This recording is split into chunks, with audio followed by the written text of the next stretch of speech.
Mesdames, Messieurs, bonjour, bienvenue dans cette session d'information. Voici les titres du journal.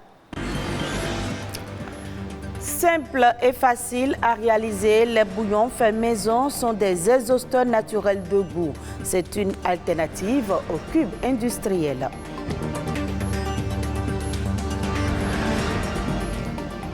C'est une maladie qui a été sexualisée très tôt vers les femmes. Le cancer du sein touche également les hommes.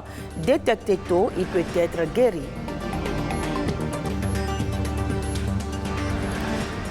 Et puis, les hépatites ne cessent de faire des ravages dans le monde et les idées reçues sur les risques de contamination sont nombreuses. Contact physique, point de mai et bise constituent-ils des risques de contamination? La réponse à suivre.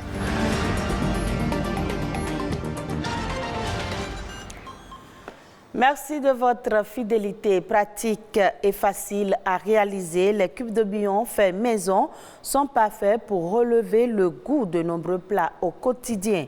Ils parfument les mets sans le moindre effort.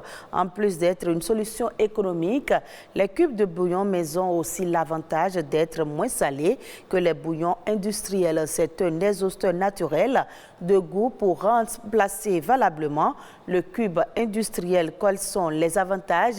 Les précisions dans ce reportage signé Immaculée Wedete.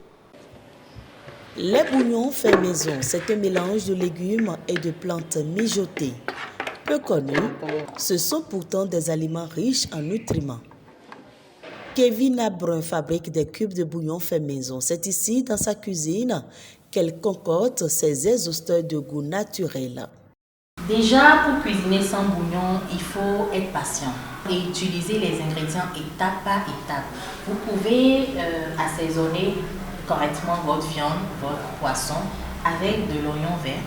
Faire votre sauce avec un peu de tomate et beaucoup d'oignons écrasés. L'oignon est naturellement sucré. Le poivron vert surtout est très bon si on le mélange avec l'oignon vert et le persil par exemple, pour assaisonner n'importe quelle viande, poisson et même faire les sauces.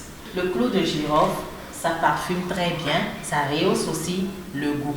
Du sel que vous pouvez mélanger avec des épices, du poivre blanc, de la coriandre séchée, du cumin, et ça va vous donner un très bon résultat. Nombreux sont donc les aliments qui constituent des exhausteurs de goût naturel. Certes, il faut savoir cuisiner avec les bonnes associations d'épices et d'ingrédients pour faire ressortir le bon goût. Le premier avantage, je peux dire, c'est la réduction de la quantité du sel consommé. On peut également avoir les avantages liés au bienfait des épices. Les épices sont en quelque sorte des alicaments. Donc consommer les épices, c'est prévenir des maladies. On a tendance à lâcher, mais il ne faut pas lâcher. Moi, j'ai appris à préparer avec le bouillon naturel et aujourd'hui, c'est très bien. Je me sens très à l'aise dans ma cuisine. Il n'y a pas de bonne ou de mauvaise recette pour le bouillon fait maison. Laissez votre créativité prendre le dessus. Du poivre en passant par le curcuma, le gingembre ou encore le clou de girofle, les épices sont en effet de bons exhausteurs de goût. Manger, c'est un plaisir et il faut savourer ses repas. Il faut éprouver le plaisir de manger.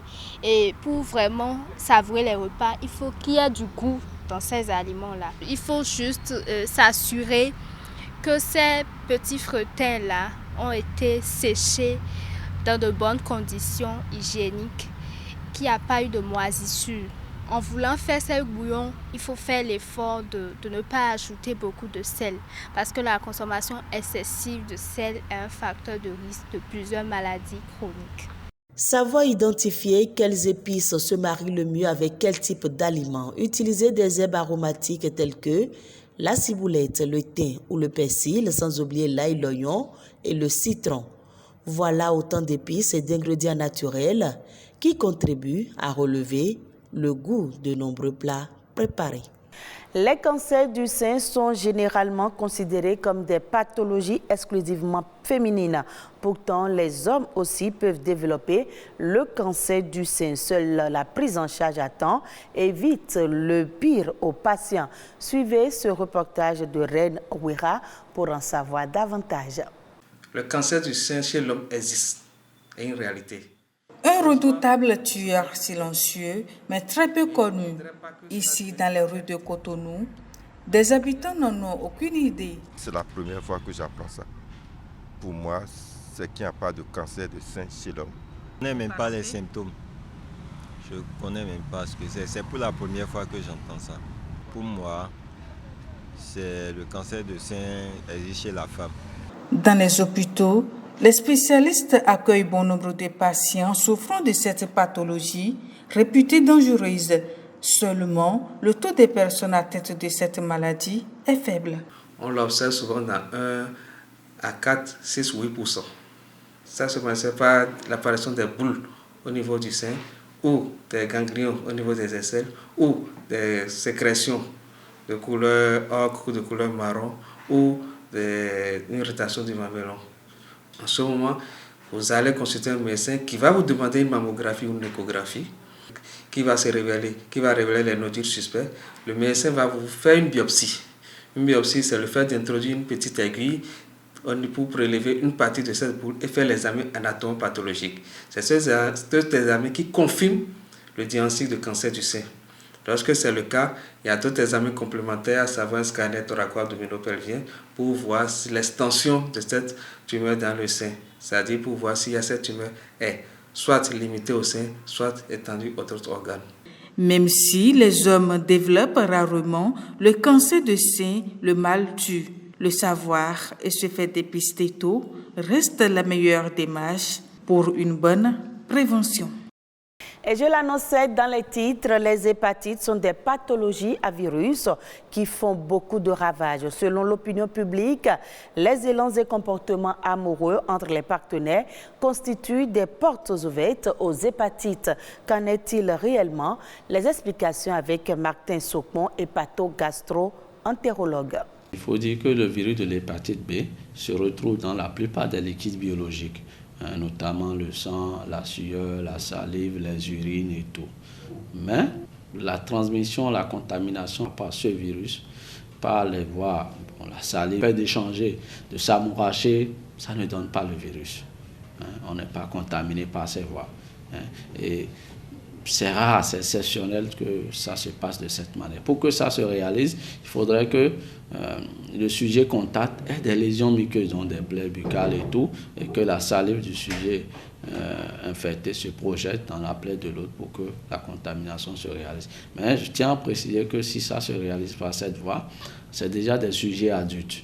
Parce qu'il faut savoir que l'évolution de l'infection dépend du moment de la contamination. Pour s'embrasser, s'amouracher ou aller à l'acte sexuel, il faut être adulte. Donc, pour être contaminé à ce niveau, il n'y a pas de problème. Vous allez faire une infection aiguë qui va se guérir spontanément. Donc, les contacts sexuels aussi, le virus est dans le liquide sexuel, mais il faudrait que le sujet qui est infecté ait une forte charge virale et que ça soit un virus avec antigène HBe positif ou que les relations sexuelles se passent pendant que la femme est en menstruation ou que la femme, il n'y a pas eu beaucoup de préliminaires et que la femme n'est pas suffisamment sensibilisée. Donc, il y a des micro-saignements pendant l'acte sexuel. C'est ces facteurs-là qui augmentent le risque de contamination. Sinon, en réalité, beaucoup plus chez nous, on est infecté par ces virus très tôt dans nos premières heures de vie, par notre mère ou bien dans l'entourage familial.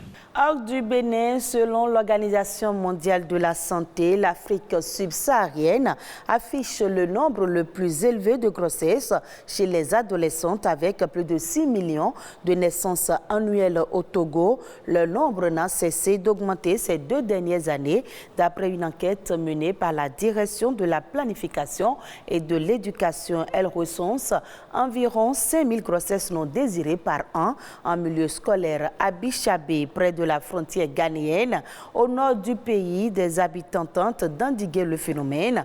Sensibilisation, distribution de contraceptifs gratuits, prise en charge financière et accompagnement. Ce comité villageois veut mettre fin aux grossesses avant 18 ans et participe à la prise en charge des jeunes filles. Mais suivez ce reportage réalisé par nos confrères de France 24.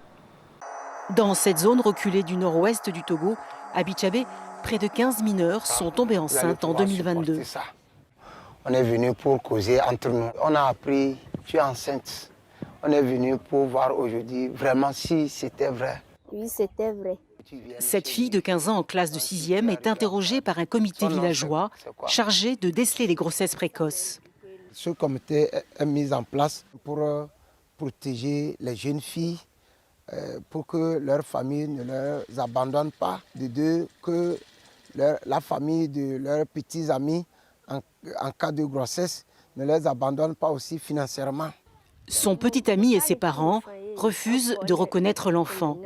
Le comité fera donc pression sur la famille pour qu'elle remplisse ses obligations financières. Ils seront obligés de gérer la grossesse de la fille. Face au mépris de la communauté, certaines filles abandonnées tentent à leur risque et péril un avortement clandestin, la loi togolaise n'autorisant l'avortement qu'en cas de viol. Des parents ont commencé à ne plus mettre leur fille à l'école par peur qu'elle ne tombe enceinte. C'est ce qui nous a poussé à mettre en place ce processus d'accompagnement au sein du village. Dans ce processus d'accompagnement, il y a également l'association des filles mères qui sensibilise les mineurs. On leur parle du port du préservatif, de l'abstinence, mais aussi des conséquences de la déscolarisation. Au cas où ça arrive, il faut te diriger vers le centre de santé et tu vas suivre les consultations prénatales et après l'accouchement, tu vas continuer les études. En famille, le sexe est un sujet tabou. Le comité villageois a donc mis en place ce club de jeunes, lequel organise des discussions et distribue ponctuellement des préservatifs lors du marché. À l'hôpital, avant de prendre les préservatifs, on enregistre les dons de ceux qui prennent. Donc, juste à cause de ça, les jeunes ils ont la honte d'aller là-bas. Le village de Bichabé souhaite mettre fin aux grossesses avant 18 ans.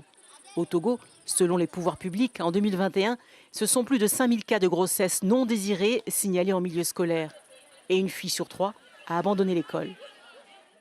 En Ouganda, le secteur du tourisme continue à remonter la pente après avoir été durement touché par la pandémie du coronavirus. Le nombre de visiteurs demeure cependant largement inférieur au record enregistré en 2019. Les arrivées de touristes étrangers en Ouganda ont atteint plus de 814 000 en 2022, en hausse de 59% par rapport à 2021, selon des données publiées par le ministère du Tourisme, de la faune et des antiquités. Le ministère du Tourisme a d'autre part précisé que l'hébergement, l'alimentation, le transport de passagers et les achats ont représenté 68% des revenus du secteur touristique en 2022, indiquant que les touristes internationaux ont passé en moyenne 7,6 nuitées dans le pays avec 87,8% de l'ensemble des arrivées. L'Afrique est restée le principal marché émetteur de touristes vers l'Ouganda l'an passé, devant l'Asie et l'Europe. Avant la crise sanitaire, le secteur du tourisme représentait bon an mal an environ 10% du PIB du pays. L'Ouganda est un pays enclavé d'Afrique de l'Est où l'observation des animaux sauvages comme les gorilles des montagnes, les lions et les girafes représentent l'activité touristique la plus populaire. Et ce sera tout pour ce journal, à revoir sur le site de l'ORTB, www.ortb.bj. Merci à vous de l'avoir suivi.